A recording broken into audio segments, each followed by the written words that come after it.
Hey, welcome to The Explainer. We're going to tackle a problem today that I think every single one of us has run into in the kitchen. That dry, sad piece of chicken. But don't worry, we're going to fix it. And we're going to use a little bit of science to do it. Let's jump in. Yeah.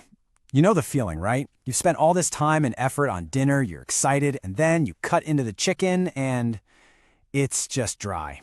Tough. Honestly, it's just a letdown. Such a common kitchen frustration.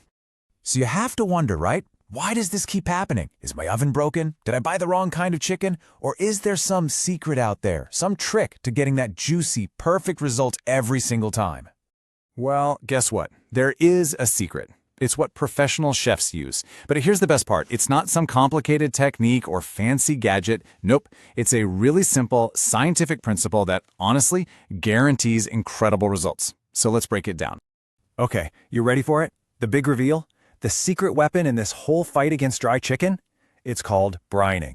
Now, I know, it might sound a little fancy, but I promise you it is one of the easiest things you can possibly do to totally change your cooking game. So what is brining exactly? Super simple. It's just the process of soaking your chicken in a saltwater solution. That's it.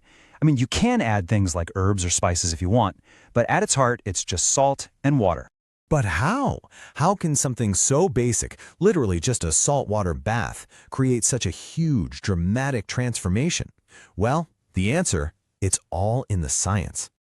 Okay, now this is where things get really cool.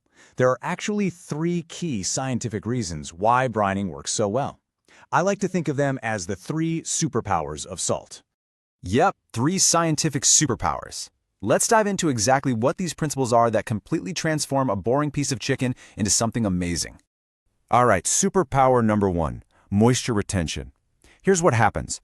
The salt in that brine actually encourages the muscle fibers in the chicken to soak up and hold on to extra water. It's like an insurance policy for your chicken. It locks in all that moisture, so even if you accidentally overcook it a tiny bit, it still comes out juicy. Next up, number 2, flavor infusion.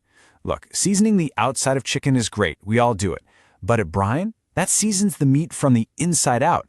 That saltwater solution literally carries flavor deep into the meat itself, which means you get a much more profound, well-rounded taste in every single bite. And the final superpower, number 3, is tenderization. That same salt gently goes to work breaking down some of the tougher proteins in the meat. The result?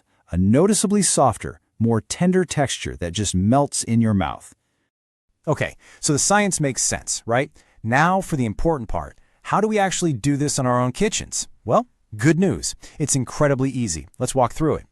You know, the biggest question people always have is how long do I brine it for? And the great news here is that even a super quick 30-minute brine is going to make a difference you can taste, for sure. But if you've got the time, letting it soak for a few hours or even overnight in the fridge, that's when you get that absolute maximum knock-your-socks-off flavor and moisture. Okay, so after the chicken is done soaking, there are 3 absolutely essential steps you cannot skip. First, you've got to rinse it really well under cool water to get all that extra surface salt off. And then, and this is so key, you have to pat the chicken completely dry. I mean bone dry. This is how you get that beautiful crispy skin everyone loves. So, let me say that again because it's that important. If you take away nothing else from this, remember to rinse and pat dry. Seriously, this one little step is what keeps your chicken from tasting way too salty, and it's the most critical part of the whole post-brine process. All right, so let's do a quick recap. What have we learned? Brining is just a simple saltwater soak. That's it. It uses science to make your chicken way better in 3 ways: moisture, flavor, and texture. Remember, even just 30 minutes makes a huge difference. And, say it with me, always rinse and dry your chicken when you're done. So there you have it. You now have the scientific secret to making perfect chicken every single time. The only question left is, are you ready to say goodbye to dry chicken forever?